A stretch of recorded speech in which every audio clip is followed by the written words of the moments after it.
Hi, I'm Ashleigh Wojslawowicz, and today I want to talk about a topic that continues to be discussed across multiple platforms for teachers, administrators, parents, and students, and that is the topic of STEM. Now, STEM is more than just the sum of its parts. It involves the capacity for critical thinking and innovation, and today I want to use those innovative approaches to reconceptualize how STEM might be utilized in a classroom, ultimately leading to a profession, and in today's case, my profession of forensic science. The concept of forensic science is not new, and in fact, it's hundreds of years old. However, it is the popularity of forensic science in local media and across the world that has really triggered this interesting and fascination with true crime. And this is called the CSI effect. And in summary, a CSI effect is the influence that the media and television has had on the general population and eventually to American jurors who now would expect that more forensic evidence would be needed in order to convict defendants. However, the CSI effect has not been empirically proven by research. Now, there is an influence that most people will consider a tech effect, where the increase of technology in our modern day lives has created an expectation that those same advancements have now infiltrated the field of forensic science. However, that isn't necessarily always the case that we will come to see. Yet we still rely on those foundational STEM elements. Now, with crime shows, there's so many to choose from, and many adults will be very familiar with several of these. And I've listed just a few, such as Criminal Minds, The Blacklist, Making a Murderer, American Crime Story, etc.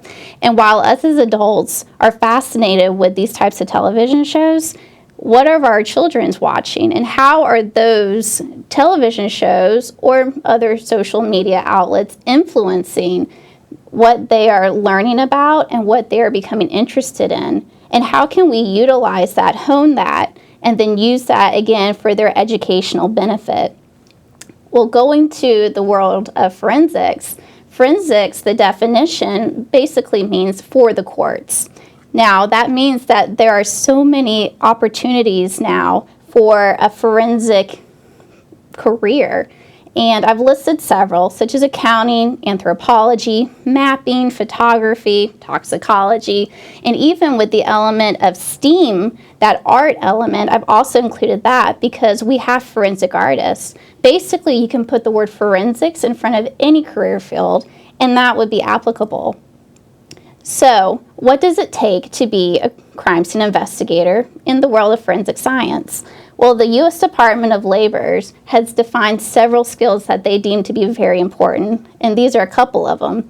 Communication skills, critical thinking skills, detail-oriented, math and science, problem solving. What does this sound like? Also recommended analytical, objective, being flexible, creative, and innovative. These are all things that we want to hone in our students as we focus on those STEM elements. So I have a hypothesis that I want to be able to present, and that is that the skill set required to excel in the field of forensic science are the very same skills that are developed during STEM pedagogy. So as I break down the acronyms, I want you to think of your classrooms, of your lesson plans, of your students, and how different types of these elements can be applied in those areas. For the first one of science, we have forensic laboratory analysts who specialize in disciplines which require laboratory equipment, data interpretation, and foundational understanding of those hard sciences. Under technology, we have cybersecurity, white-collar crime investigations, and even conventional investigations. And we rely on that technology for intelligence gathering and successful cases and even internal agency protection. For engineering, we rely heavily on crime scene reconstruction capabilities like forensic mapping, where we utilize 3D scanners, design software to recreate scenes for legal review. Also, our engineers develop and create equipment utilized by our investigators in the field. Now, going to the American Society of Civil Engineers, they refer back to that original definition of forensics, where the forensic engineer would be presenting information in courts. But for this case, we're not going to go that far into it.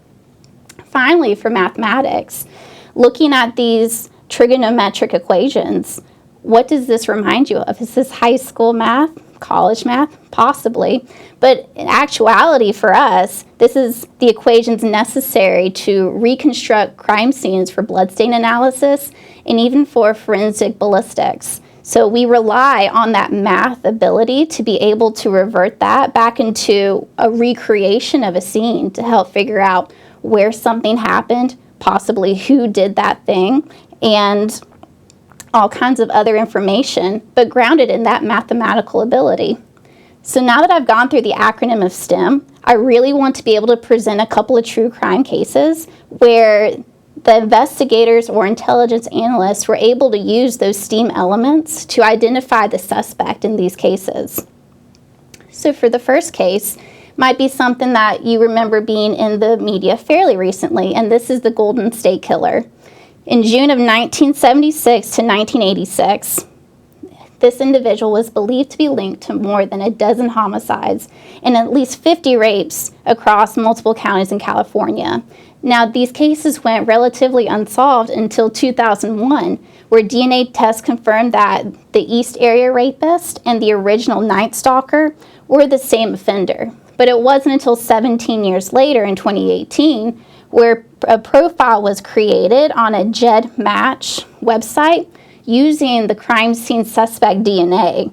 Now, amazingly, the suspect name emerged through familial DNA links, and arrest was made soon after confirmatory testing. The sketch is the individual that a witness depicted to a forensic artist. This is a picture of the suspect upon his arrest, Joseph D'Angelo Jr.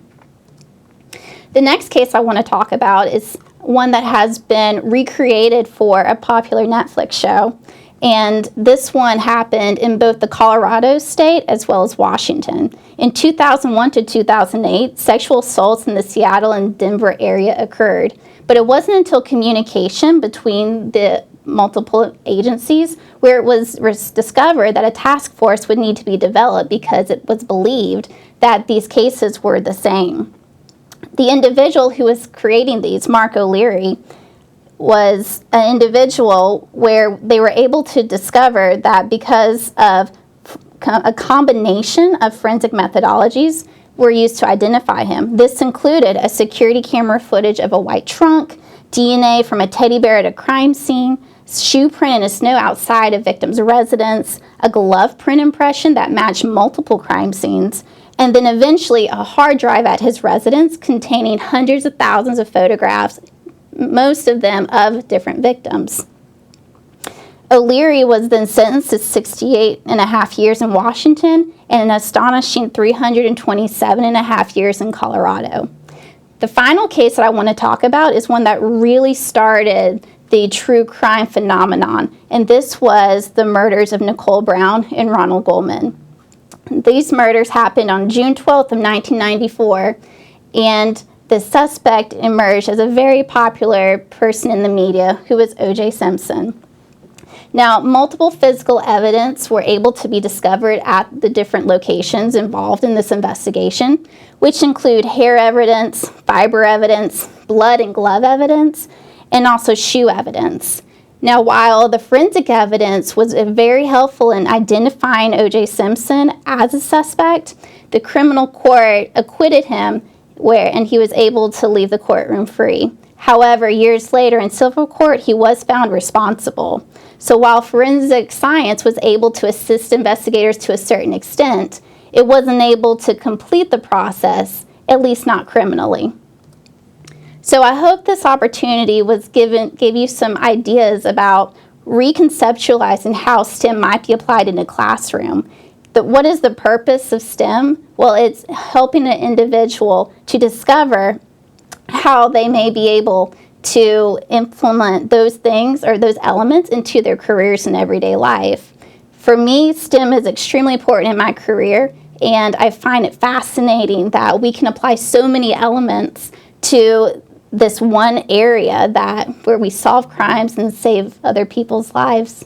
So thank you for watching. I hope that you were able to learn something. I've also addressed the think link and the references to where you can use it for your own reference, or you can use it for students to view on their own time. Thank you so much.